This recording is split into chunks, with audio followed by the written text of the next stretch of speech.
We are Seraphim. Hi everyone, welcome to the Generation Space podcast. Today I'm excited to welcome Nobu. Nobu is the founder and CEO of Astroscale. Astroscale is the first private company with a vision for the safe and sustainable development of space for the benefit of future generations.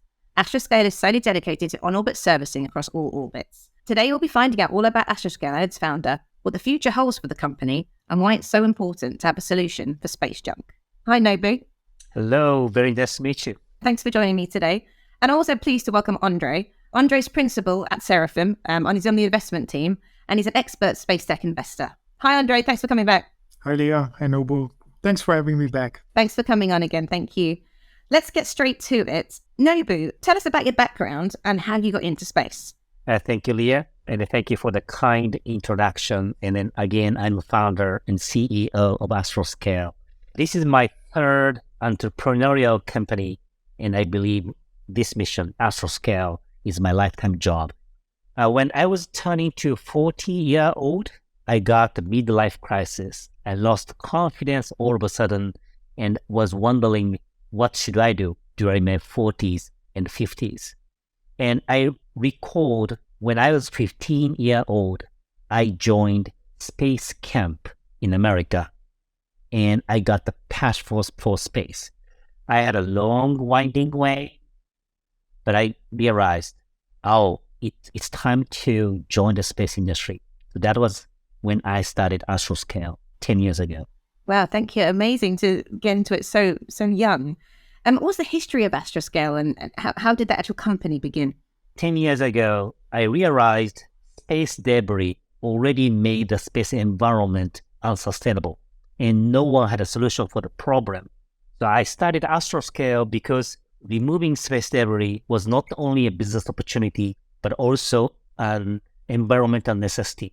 At the beginning, not many people supported our mission. I got so many no's, like, hey Nobu, who pays money for the space debris removal? Hey Nobu, there's no proven technologies in the world. Even NASA hasn't developed it yet. But when I heard there is no market, do you think this is bad news or good news? I felt it's good news. Before starting Astroscale, I was running IT company in Asia, and I was always surrounded by 40 or 50 competitors. And there was a market, but every competitor was chasing after the piece of pie.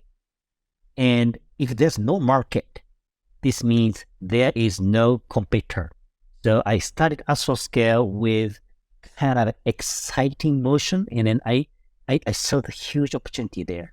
You've given us a little overview of Astroscale, but what about the mission? You've mentioned sustainability, but where's the long mission lie? Before talking about our mission, let me briefly talk about the space debris issue. The world started space development 70 years ago, and since then, we flew rockets and satellites into the orbit, which is surrounding the Earth, and the number of garbage objects in space increased a lot, and they started having near misses with satellites and also started colliding to each other. And once collision happens, the small debris will be generated, and even a small particle of debris can hit other satellites and cause another breakups in space. So these kind of problems are actually happening in space. So space is not sustainable. So our mission is to make space safe and sustainable by providing on-orbit servicing. I think this is a kind of new word for you.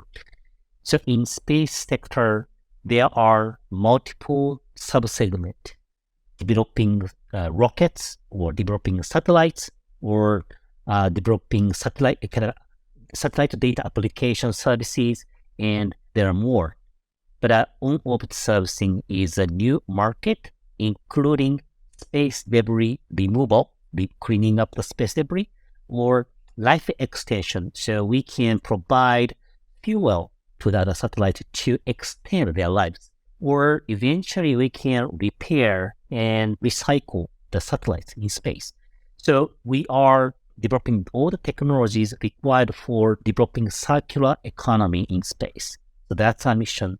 And I started this company with just one person by myself. Now we have more than 400 people in 5 countries. Amazing. It's brilliant to hear someone so passionate about securing space sustainability. I think what you're mentioning about the different sectors, I think that's something that we map in our ecosystem, Andre, isn't it? In our ecosystem map. So if anyone's interested in finding out a little bit more about that, that's something, a piece of content that we release every year. Nobu, can you give us a bit of you just mentioned how large it is, but a little bit more of an understanding of the scale of the organization today? Where are your offices? I know you're obviously perhaps Japan, but whereabouts globally are you at the moment? We are headquartered in Japan. We have offices in Japan, UK, America, Israel, and Singapore. We are quite diversified. Each location, we have a facility to develop some technologies, and also a sales office. And also each office has a close relationship with the government to push the space policy to be more sustainable and developing a more stricter regulations. Why is what Astroscale is doing so important? You did mention slightly earlier, but how does it help support the new space economy? Multiple investment bank reports predict that space economy is growing at a faster rate than before, and currently the market size is around $400 billion per year, but this is expected to grow to more than $1 trillion market by 2040 or earlier. What we want to expect in the space industry is more and more new players enter this market. More players means more new countries or new commercial companies enter this market and develop a self-sustaining economy, and they all have free access to space. By these, we can have a healthier competition, and that will generate cost reductions, which will benefit to the global economy on Earth. And more private and public investment enter this market. So we want to see this kind of good cycle of the space economy. But to do that, we need proper governance and we have to secure space sustainability. Actually, what happens right now is that due to the increasing number of debris, the risk is increasing, return is decreasing. So Astroscale are flipping this. So by providing space debris removal, life extension, or inspection and repair servicing, we will reduce the risk and increase the return for the satellite operators. So that's why kind of a self-sustaining space economy can be there, provided that Astroscale is there. That's why we are very important. Brilliant. Thank you. Thanks for explaining that. Andre, what makes Astroscale stand out from an investor perspective? What made them the one that you wanted to back? As our listeners know, we're huge believers in the space economy here at Seraphim. And we see it as a multi-decade opportunity. And we envision permanent structures and semi-permanent structures in space. For this to become reality, several technologies need to exist. And I'm thinking around guided navigation control systems. I'm thinking about rendezvous and proximity operations. And I'm thinking about docking abilities. So the ability to attach and manipulate things in space. All of this need to happen. It needs to exist at a reasonable cost and be available. And what we like about Astroscale is that the business work on all of these things. None of them are trivial, but if and when they happen, they will unlock this massive opportunity.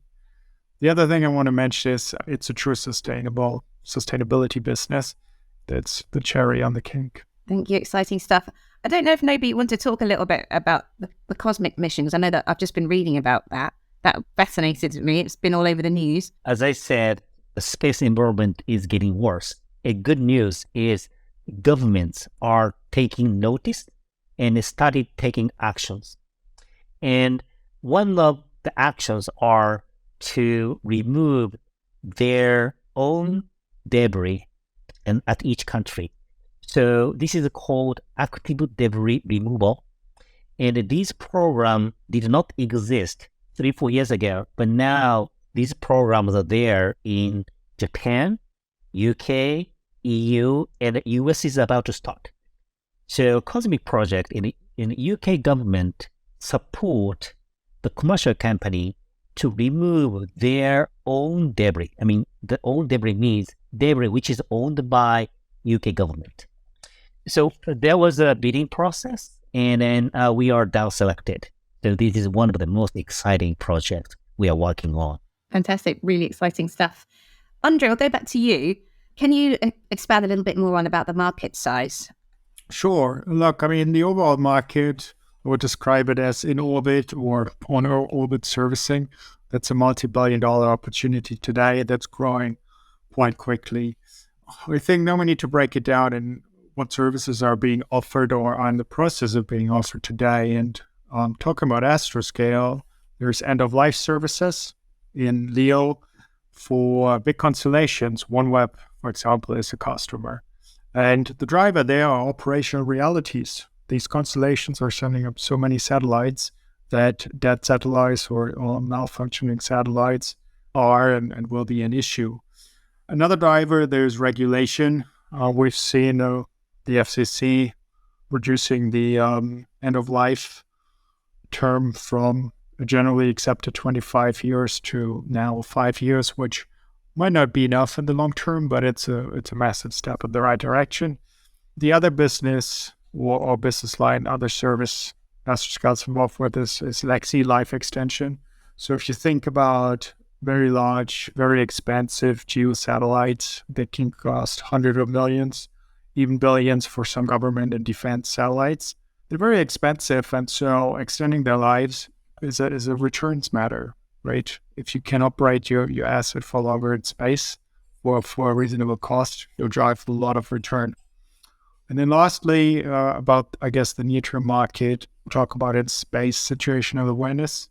So any operator really these days is looking for more data, for better data to operate their assets in space. LEO is becoming exceptionally busy, but you'll also see interest from governments on the commercial and the defense side for GEO. And those are all drivers for the market. Now we think that in the medium term, you have contracts from government agencies, again, both on the civil and the defense side, that are driving this demand, and that will then switch to commercial providers in the medium term. And we're talking about contracts that are worth tens of millions, potentially 100 million plus. Absolutely huge and really, really exciting. And what about competitors? Who are the potential, if any, competitors to Astroscale? And then maybe to Nobu can tell us how he's going to win. Yeah, that's a good question. Not many companies were there until several years ago. But then, as Andre mentioned, we are at the cusp of the booming on-orbit subsea market. Now people see there's a market opportunity here. I know there are more than 30 competitors right now. Talking about how we win the game, we are far ahead of others, maybe 4 to 5 years ahead of others. We identified the issue early on, and we have moved technology, business, and policy forward. And we already proved the rendezvous and docking technology in space. This is a world first debris removal demonstration satellite. We launched 2 years ago, and we proved the technologies last year. And we already did it for the first time. And from this year, we are going to launch more missions almost every year for on-orbit servicing. And by the end of 2026, I think we will be complete. We will have completed around 4 to 5 missions by then. There's no other company who can keep up with this speed. It's great to hear. Thank you. What are Astroscale's biggest achievements, Nobu? What are you most proud of? I'm very proud of the team. So to develop great and complex technology, develop a great service, we need great talents. And I'm proud of the team because we all gathered for purpose. And again, we have more than 400 diverse people globally 70% are engineers, more than one third are women, and more than around 27 countries and nationalities we have. By having this diverse team, we've been able to develop the most advanced technologies in the world. It's not easy path, and I'm always telling the team we will have a bumpy path, but it should be exciting path. And without a great team, we cannot do anything. I'm sure they'll be pleased to hear that. That's brilliant. Thank you. How do you define success for yourself and for Astroscale? We are making success inch by inch, day by day. But the true success is the day when we make on-orbit servicing just a routine work. So on-orbit servicing should be the core infrastructure in space by developing circular economy. So let me give you an analogy. So look at the highway on the ground. When the number of cars increased, we saw more jams, more accidents, and more cars run out of fuel. But we never asked drivers to stop driving. Instead, we brought better traffic rules and traffic monitoring system, and we had a road service. So if there's a defunct car, malfunction car, we tow them away. Road service will tow them away. We need to adopt same kind of system in space. So we have to keep the operational environment of the satellite, which is orbit. Orbit is a kind of a highway for the satellites, and by having the road service. The Astroscale would like to become road service in space, and this should become routine work. And I aim to make this happen by 2030, just 7 years to go. Brilliant. Not too much to do then. I mean, that sounds exciting. It really makes it really clear and really brings the story to life. I love that analogy. Thank you. What about milestones? What's coming up next? One of the high milestone which we highlight is we are going to launch inspection mission this year. It's our satellite will get closer to the huge object, rocket upper stage, which is 3-ton, 10-meter, like a double-decker bus size debris. We should remove them. These are environmentally critical objects in space. So before removing them, our satellites will get closer to the debris, large debris, massive debris, and see the kind of current status, and also identify the rotation rate. And this is very, very exciting mission. So this will happen soon. Very exciting. Thank you. When do you expect to break even? When do you think Astroscale will get into profit? In a few years, we have been spending a lot of money for R&D, and also we are investing a lot to expanding our facility to meet the growing demand. So over the last 6 months, we expanded the facility in UK, Israel, and America, and going to launch a new facility in Japan soon. So by having these kind of more capacity, we can meet the demand over the next maybe at least 3 years. But we need to have a more capacity to meet the growing demand more. What advice, if any, do you have for other budding entrepreneurs who perhaps come from your background in IT, or is there anything that anyone you might want to tell some of the listeners? I talk a lot with entrepreneurs in the world, and for those who devote themselves in the space industry, it takes time. It takes more time than other industry. So be crystal clear on the mission and stay on the path. So this is very important. And Andre, what about any budding entrepreneurs who might be listening to this and looking for investment? Investment, right. You might have heard this one before, but I believe it is critical, and that is fall in love with the problem, not the solution, especially if you're a space entrepreneur or a deep tech entrepreneur. I think there's a lot of truth in this, because if you solve the problem, it will be valuable for someone. And so you're making someone else happy, and you're making yourself happy, and you'll have a functioning business. How big that business is depends on what problem you're solving. Investment is very important. Astroscale, we have raised $376 million so far, Series A, B, C, D, E, F, and G, 7 rounds. And we recently closed the Series G round in February in 2023, this year. And so every 1.5 years, we have talked with investors a lot, and by showing the progress, we've been spending a lot of time of investment and communication with investors. And this is a kind of a must-to-do to work in space industry. So let's say my time for talking with existing shareholders and potential investors are around 30 to 40%. It's significant, but it is so important to communicate and develop a good relationship with them. So I just kind of one kind of 2 cents from me. Last question for Nobu. How can listeners help support Astroscale on their mission?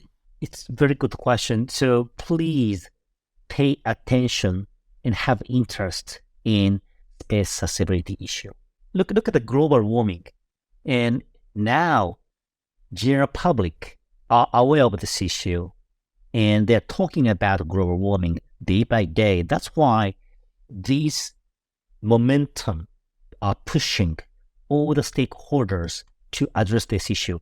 The government, NPL, international organizations, and the companies, and even individuals. So our daily lives are totally dependent on satellite technologies, from weather forecasting, communication, or traffic control, logistics, national security, and even agriculture, fishing, and internet, financial market. These are all using satellite data day by day. So, we cannot make space environment unsustainable. So please pay attention, have interest in the space sustainability issue. That really helps us to push the government and to have a better policy and governance.